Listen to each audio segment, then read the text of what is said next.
Welcome to the Sheffield Sunday as Bill sees it meeting. It's a main share meeting, and today it is with great pleasure and much gratitude that we welcome Howard E. from Florida, who's come to share for about 40 minutes, after which we'll open up for general sharing, or if you would like to ask Howard a question. Howard, thank you so much for being with us today. It's wonderful to have you with us, and the floor is yours. Thank you. Thank you. If the floor is mine, where's everyone going to walk? On the ceiling? I don't know. In any case, my name is Howard Eber, and I am an alcoholic. I'm going to try and keep my voice down because I don't want to keep Kathy awake. I want to thank First Jung for asking me to be here, all my friends who showed up here today. I'm really touched. Thank you very much. The thing I picked, the reading I picked was from We Agnostics, from what I think is one of the most amazing pieces of spiritual literature ever written, arguably up there with the Ten Commandments and the Sermon on the Mount. And the section that we read from is preceded by Bill making a statement. And on page 51, he says that the intellect of those men in ancient days were the same as they are today, yet progress was almost non-existent. What is intellect? Now, I thought that meant you're smart, but that's not what it means at all. In the dictionary, intellect is defined as the capacity, the ability to learn.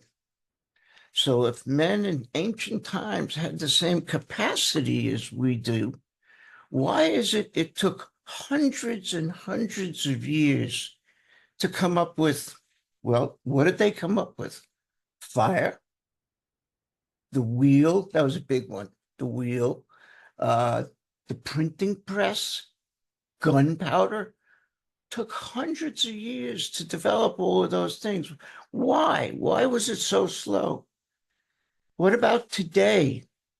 You know, you take a look at this thing, this iPhone, and I don't know if anyone's involved, aware of the history of that, but it started in 1998. A company named RIM developed what they called a pocket link, a mega mail, a pocket email system so that you can receive and send email from this little device. It was not a phone. It was not a computer. It was just an email device. That was in 1998. A year later, the RIM company changed their name to BlackBerry, and they released a handheld phone, 1999. The first iPhone came out in 2007.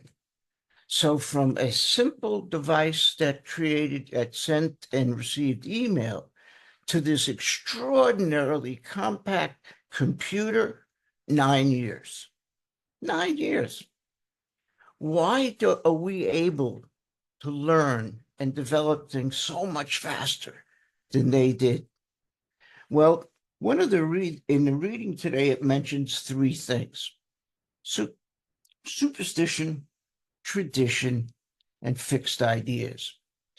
But in this chapter, I've found 9 specific things that Bill mentions. And those of you who know me know I like visual aids, so I'm going to put some of this stuff up here. Anyone wants copies of any of these things I put up, just send an email to me at thebigbookstudy@aol.com, like you see down here, and I'll send you a copy. But these are some of the things that block us from spiritual growth. He mentions in the reading superstition, tradition, fixed ideas. Tradition. Tradition is just an established set of practices.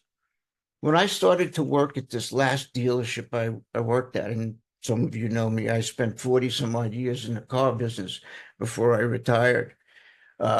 When I went to work for my last dealership in the car business, incidentally, in the north, and my friend Robbie knows this well, when it snows, you have to compact the lot, get all the cars together, rake all the snow off of them, plow the lot, and then move them back and do the same thing over and over and over again. And every dealership I ever went to had a different way of doing that. So when I went to this new dealership, this last place I worked, when we had our first snow, I suggested to my contemporary, there was one other manager who was on the same level as I. He wasn't above me, below me, we were equals. I said, I got a better idea for how to do that. Are you interested in hearing about it? And he said, no, this is the way we do it here. Tradition, fixed ideas, a set of practices. Now, I didn't fight him. I picked my battles. I was not going to die on that one. So I let it go and I did it his way. And I still think my way was a better idea. But be that as it may, that's an example of tradition, a set of practices. Well, earlier on page 48, Bill gives us three other things. Obstinacy. Ah, I love that one. I had that down to a science, how obstinate I could be. Obstinacy is just stubbornness. I found it in a 39 dictionary as self-willed resistance. Boy, that's exactly what I was most of my life. Sensitiveness, yeah. There are a lot of delicate flowers here in AA. We have to be very careful. We're very sensitive to things people say, and unreasoning prejudice, opinions formed without knowledge or experience. So here's six things. And now later on 55, he gives us three more things. Calamity, which is just tragedy, life's vicissitudes, deaths in the family, loss of jobs, and so on. Pomp is ego, pride, vanity, big one, and worship of other things. If I only had that car, everything would be all right. If I only had that, how many of us when we were little kids had that ideal bicycle? I know when I was a kid, I wanted that bike with the banana seat and the Harley Davidson handlebars. Oh, that was my dream bike. And I thought if I got that, everything would be okay. And I got it, and it wasn't. But the point is, that's what we're talking about, worship of other things. If I only had this job, if I only had this bank account, if I only had this partner, everything would be okay. So these are some of the things that stood in the way of growth over these centuries. Now, when it comes to technical growth, like we said, fire, the wheel, and so on, Bill gave us some great examples here. He uses two examples that I love, Chris Columbus and Galileo. Now, let's talk about that for a minute. Joe and Charlie suggest that Chris Columbus was probably an alcoholic because when he left, he didn't know where he was going.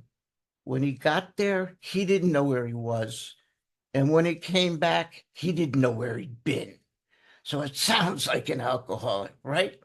But let's take a look at the example of Chris Columbus. What was Chris Columbus up against? Once again, I'm going to go to visual aids because I like visual aids. Let me find it here for you. Bear with me a second.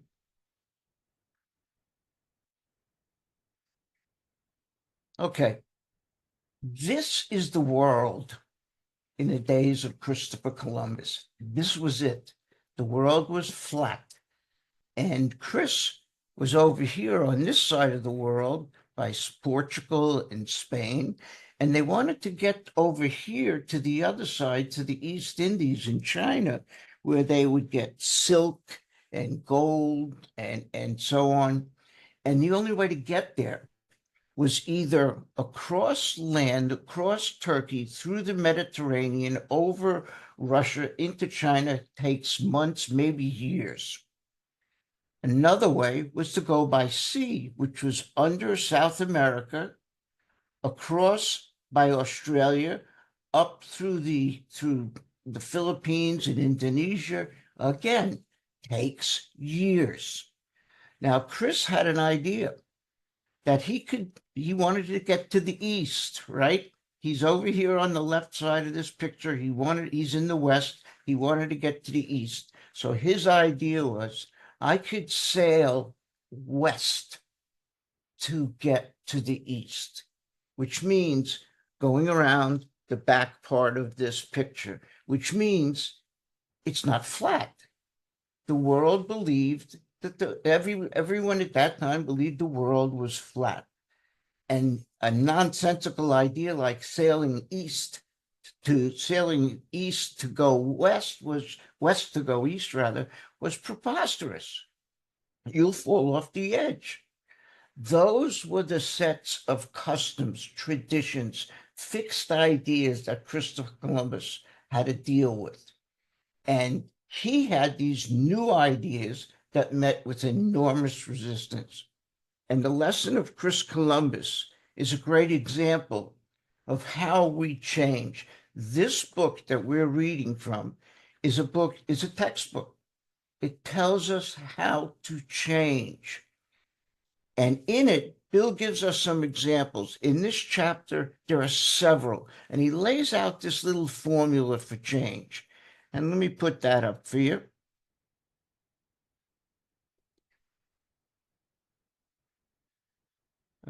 No, sorry, that's not it.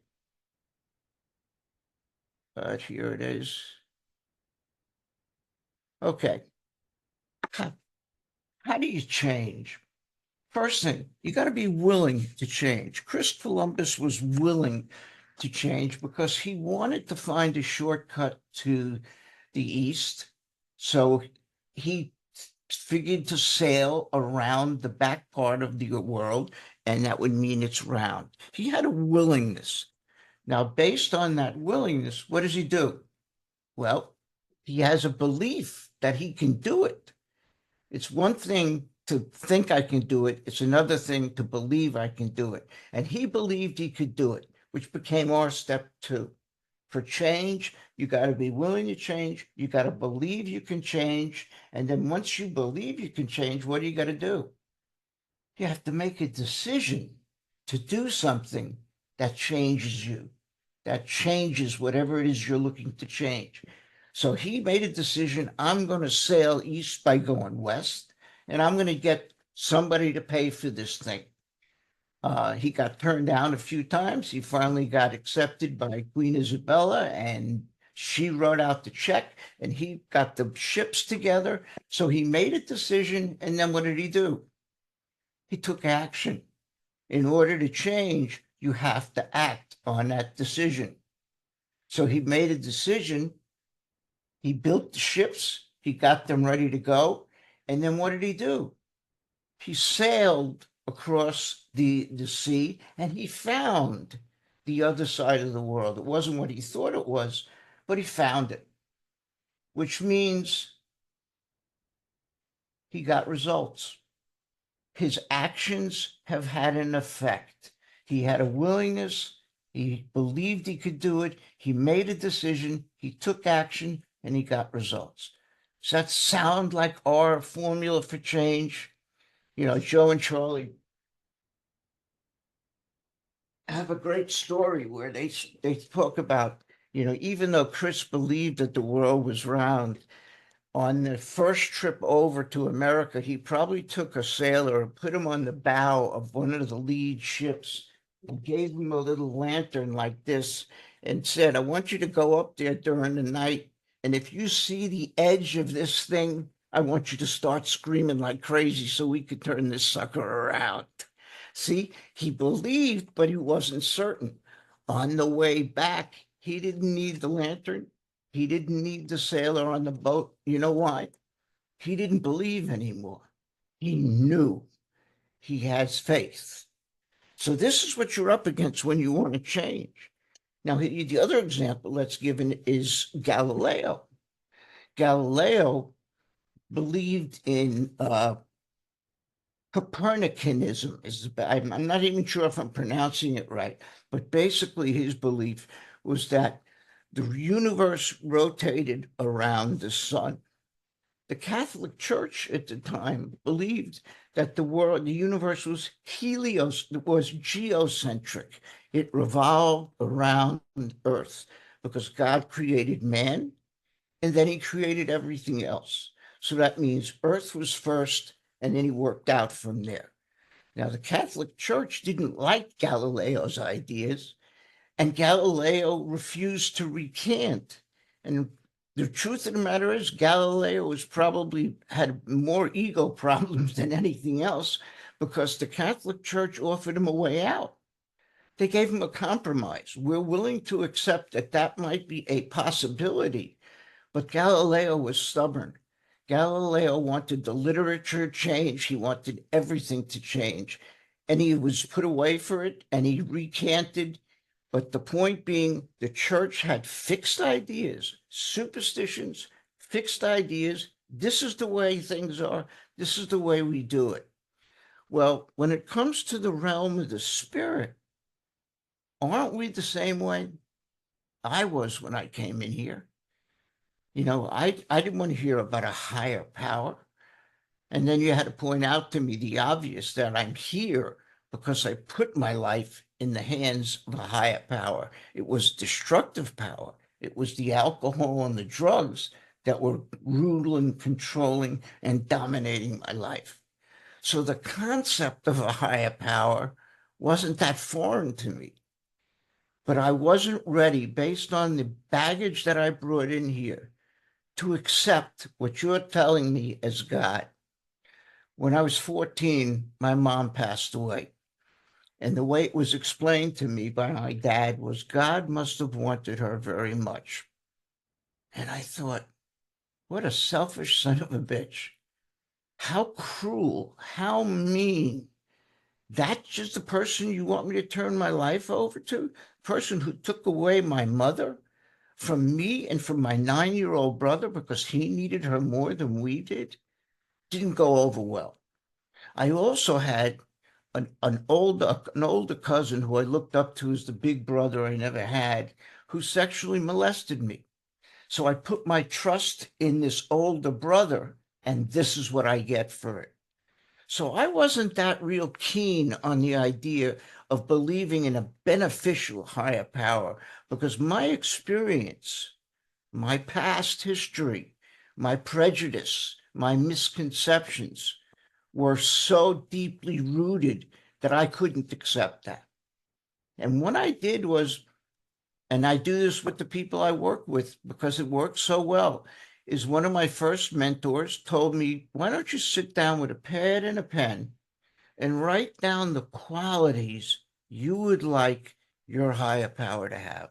Let's say you can create a higher power. Let's say you're writing a novel and you're going to have a higher power in it. And that really hit home because my favorite book at the time was Cat's Cradle by Kurt Vonnegut. And in it, Kurt created a religion, Bokononism. In any case, he told me to sit down and list out the qualities I would want that higher power to have. Forgiveness, compassion. It goes without saying, he's a Miles Davis fan, has to be. God has a sense of humor. If you doubt whether God has a sense of humor, after this meeting, Google a baboon's ass. There's no reason for it to look the way it does other than God being able to say, hey, look what I could do. Can you do that? Look at that. Look at that. So he definitely has a sense of humor. The point being, I made a list of these qualities. And when I came back the next day and I said, Bubba, here, I got my list. He said, I don't want to see it. I'm not the least bit interested in what you have written down. I just see that you have something written down so you can now make an approach to that power because you have given it form. you have given it something that it didn't have before. That higher power has all of those qualities that you wrote down. And I'm not interested in seeing it because I got my own list of qualities. And my higher power fits those just like these will fit yours. And it opened my eyes to the possibility that some of the information that I've been carrying around was wrong. Superstition, tradition, fixed ideas, obstinacy, prejudice, worship of other things, calamity. Calamity in my case was the big one. Life's vicissitudes, life's challenges, my mom dying, this older brother figure molesting me, all these things got in my way. And in the reading today, there's one of my favorite parts of this book. In fact, I have it in a plaque in front of me on my wall. It says, "We found that God does not make too hard terms with those who seek him. To us, the realm of spirit is broad, roomy, all-inclusive, never exclusive or forbidding. To those who earnestly seek it is open, we believe, to all men." And one of the reasons why that was so important to me is it established the difference between religion and spirituality. See, I thought they were one and the same. I thought God equals religion, religion equals God, one neat little package. I learned it's not the case because religions make some very harsh terms. You see, a religion to me is defined as a set of practices. You want to belong to our club, the Jewish club, the Catholic club, the Buddhist club, whatever it is, the Hare Krishna club. You want to belong to our club and worship our imaginary best friend, then you have to do certain things. You have to say things a certain way, pray, dress a certain way, eat a certain way. There are certain things, rules you have to follow, practices, which to me are harsh terms. Religions make harsh terms. God does not make the harsh terms. You see, in religion, there's a set of practices. In spirituality, there's none of that. None of that. Spirituality is a set of disciplines. You have to have a discipline or a concept for God. You figure it out. You got to have a concept for some other spiritual terms like prayer and meditation. Guess who defines that? You define it for yourself. Nowhere in this book does it tell me this is what prayer is, this is what meditation is, this is what God is. The beauty of this chapter, we agnostics, is that it doesn't try and convince me of anything other than to open my mind to the possibility of something. It doesn't try and say, this is what God is, and this is what you have to say, and this is what you have to eat, and this is what you have to wear. None of that. The beauty of we agnostics is it gives me just enough new information so that I might be open to the possibility, so that I might ponder, that I might consider that there is this power greater than myself. And if I do that, then God will prove to me that there is a God. Remember the way we agnostics ends. The chapter ends by saying that when we revealed himself, when we drew near to him, he revealed himself to us. God doing for us what we could not do for ourselves. You know, very often in meetings, I hear people say, we'll love you until you learn to love yourself, which always makes me, the hair on the back of my neck stand up, because I think that that's an incomplete thought. It's we'll love you until you learn to love somebody else. And I mentioned that here. Why do I mention that here? Just lost my train of thought, went right out the window. In any case, I had to be open. Oh, we agnostics just gives me enough new information so that I am willing to believe in something. And if I do that, that power will reveal itself to me. Because by the time I get to page 83 and 84, it tells me that God has done what I couldn't do for myself. In the beginning of the book, it tells me God could and would if he was sought. By the time I get to page 83 and 84, God has done those things. And all I had to do to begin the process was to be open to the possibility that there's this realm of the spirit. There are so many euphemisms in this chapter and the next chapter and the one before it. The spirit of the universe, the realm of the spirit. There's so many. My favorite, Waldo.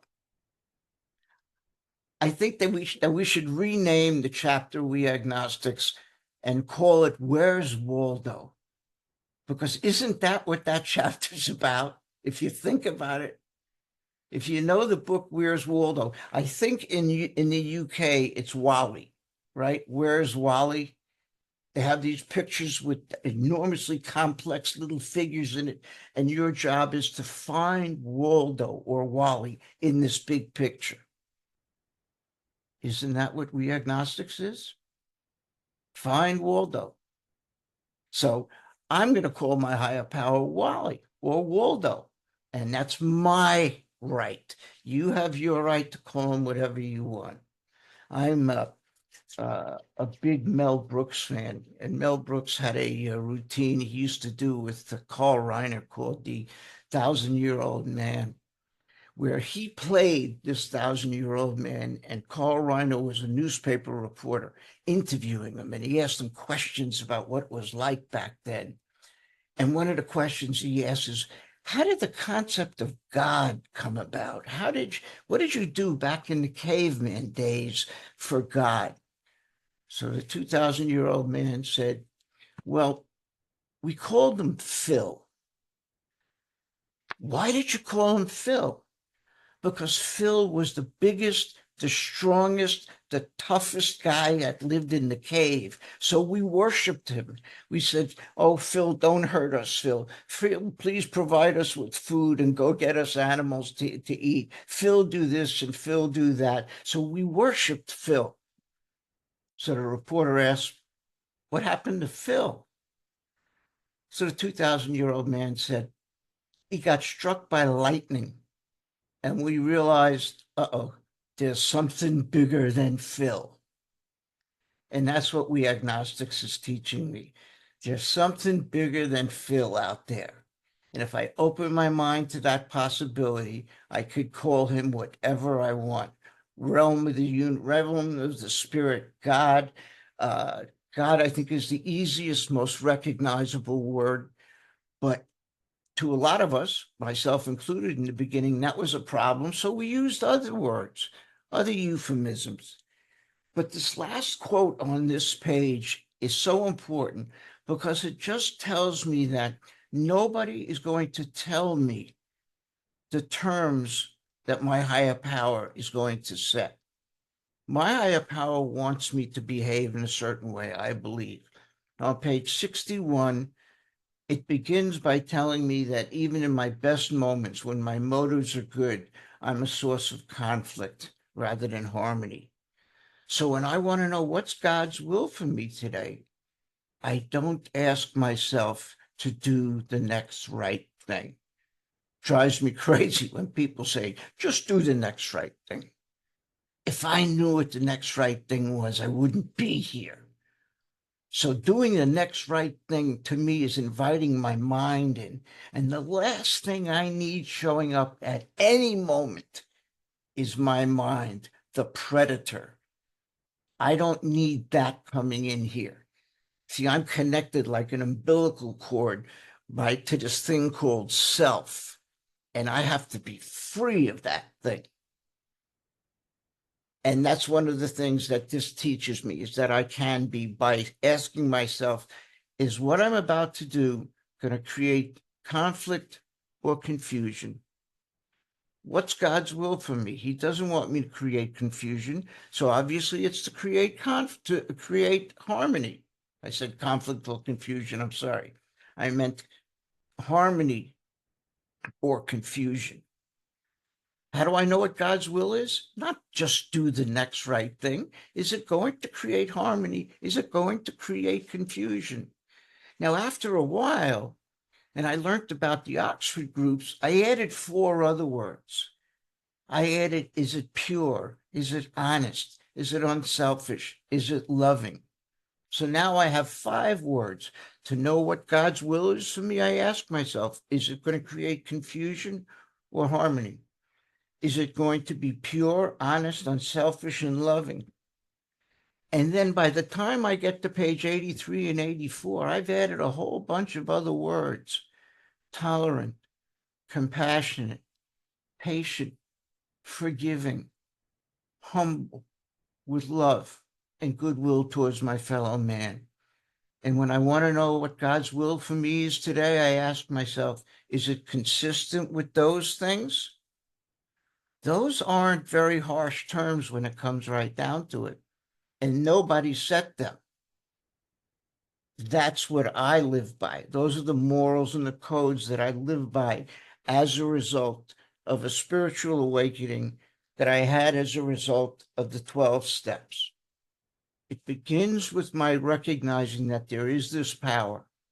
And just like that little formula for change, I was willing, I believed because you told me. My belief wasn't in anything that I believed in. It was because you told me that if I did this work, I would get this result. And I believed you because I saw it in your life. So the people I respected, the people I looked up to, said, Howard, if you want this, you can get it too. All you have to do is do the things we did. Follow the instructions in this book. Took me 24 years and several relapses to be willing to believe what they were telling me, but I finally did. On May 2nd, 2006, I walked into a church basement and everything changed for me. I became aware of a power in my life, of an energy I never experienced before. And you people told me that that was the beginning of my awareness of this power. So I am aware of the power. I believe in the power. Now what do I got to do? Well, you have the ABCs in how it works, and C tells me I have to seek him.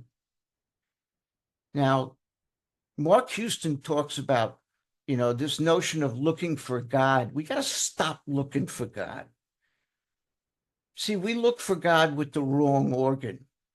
We look for God not here. He said, if you want to find God, you got to be out of your mind, because you don't find God with that organ. You find God with this organ.